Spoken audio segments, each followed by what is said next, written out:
Secondo il rapporto 2016 del Sistema Statistico Regionale del Veneto, il numero degli sfratti e delle domande per l'ammissione nelle graduatorie dell'edilizia residenziale pubblica è aumentato nell'ultimo anno. Sempre più complicato diventa comprare casa o prenderla in affitto. Il problema maggiore per le nuove famiglie, a causa della situazione di crisi che continua a persistere, è il pagamento del contratto abitativo.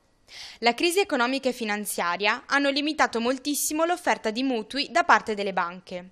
Per questo tantissime famiglie stanno preferendo spostarsi verso piccoli comuni, attratte da prezzi più bassi, costruzioni più recenti e attrezzate con sistemi di trasporto locale. Ne consegue un invecchiamento dei comuni capoluoghi e una sempre maggiore presenza di abitanti stranieri, che possono trovare nei centri storici appartamenti vecchi da affittare in condivisione. Le situazioni di sofferenza abitative sono ormai diventate comuni, coinvolgendo una famiglia ogni 415. Lo scorso anno in tutto il territorio sono stati registrati ben 3.122 richieste di provvedimenti esecutivi e 691 sfratti portati a termine.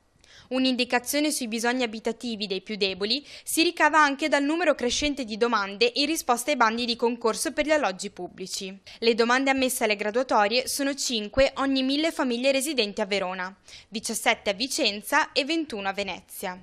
L'assegnazione effettiva di tali alloggi riguarda una parte molto piccola dei richiedenti.